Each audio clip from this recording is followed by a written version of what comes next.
Bonjour à toutes et à tous, j'espère que vous allez bien. La semaine dernière, j'avais laissé entendre que l'épisode de cette semaine serait sûrement l'épisode de l'année. Après l'avoir visionné, je peux dire que j'ai été satisfait. Mais seulement satisfait.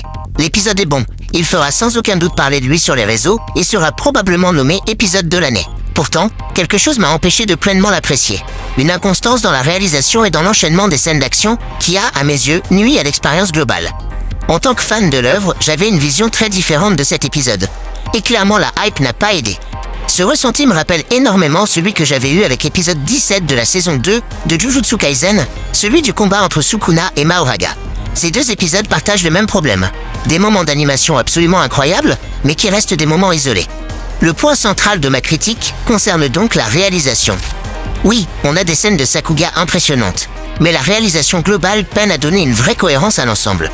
Les scènes d'action ont parfois du mal à s'enchaîner naturellement, donnant une impression de saccade, presque de compilation de moments forts plutôt que d'un épisode pensé comme un tout. À l'inverse, pour moi, l'épisode le mieux réalisé depuis le début de la série reste l'épisode 16 de la saison 2, le combat Sukuna contre Jogo. On y retrouve une direction artistique marquée, mais surtout une réalisation fluide, lisible et cohérente, où chaque scène d'action sert la suivante. C'est un épisode que je revois régulièrement, contrairement à l'épisode 17, et désormais à cet épisode 4 de la saison 3. Ça me fait mal de le dire, mais oui, l'épisode m'a déçu. Et vous pouvez me dire que je suis ingrat, mais quand les attentes sont trop grandes, les combler pleinement devient presque impossible. Aimer une œuvre, c'est aussi être capable de reconnaître ses limites. L'épisode est très bon, mais il n'est pas excellent. Passons maintenant à la review de l'épisode en lui-même. Malgré une forte présence de l'action, c'est surtout le scénario de Gege Akutami qui brille ici. Nous retrouvons Maki se rendant au clan Zenin afin de récupérer les armes maudites retirées de l'école suite à la nomination de Megumi comme nouveau chef de clan. De l'autre côté, le clan complote pour délégitimer Megumi en utilisant comme prétexte sa participation à la libération de Gojo, pourtant interdite par les hautes instances de l'exorcisme. Maki et Mei se retrouvent alors prises dans ce jeu de pouvoir, menant leur père, Ogi Zenin, à tenter de les assassiner avant de les enfermer dans une salle remplie de fléaux. C'est à ce moment que l'on apprend une règle fondamentale de l'exorcisme.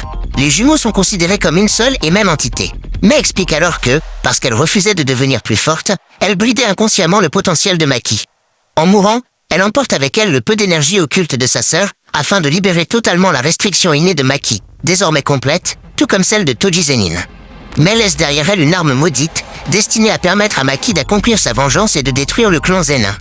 La seconde partie de l'épisode est donc consacrée à cette vengeance sanglante, où Maki extermine l'intégralité du clan, incluant l'unité cadavérique, ainsi que les flamboyants, Naoya, Jinichi et Ogi. Parlons rapidement des personnages. Ogi Zenin incarne parfaitement la figure du père toxique, prêt à tuer ses propres filles car leur existence l'a empêché d'accéder au pouvoir. Il ne voit ses enfants que comme des fardeaux et des extensions de son ego. Quelles que soient ses motivations, son sort est amplement mérité. La mère de Maki et Mei n'est pas épargnée non plus. Bien que l'on sente qu'elle est elle-même victime du système du clan, cela n'excuse en rien la maltraitance qu'elle a infligée à ses filles. Le clan Zenin est un système archaïque, patriarcal et profondément destructeur. Naoya, quant à lui, illustre l'ombre persistante de Toji Zenin sur le clan. Admirateur de Toji, il refuse d'accepter Maki comme son égal, non pas par logique, mais par misogynie pure. Pour conclure, la scène d'adieu entre Mei et Maki est tout simplement sublime. La colorimétrie, directement inspirée du manga, rend la scène encore plus marquante. La symbolique de l'oie est particulièrement réussie. Elle représente à la fois un nouveau départ pour Maki et, dans la culture japonaise, un mauvais présage annonçant la tragédie qui s'abattra sur le clan Zenin. Malgré ma déception globale, l'épisode regorge de moments brillants. Les références évidentes à Kill Bill, la musique, ainsi que certains éléments de Sakuga clairement inspirés du style de Yutaka Nakamura, notamment la scène d'immobilisation de Maki par les yeux ou la rafale de coups de poing de Jinichi. Voilà, on arrive à la fin de cette review. Merci de m'avoir écouté et on se retrouve très bientôt pour une prochaine analyse. La bise les chatons.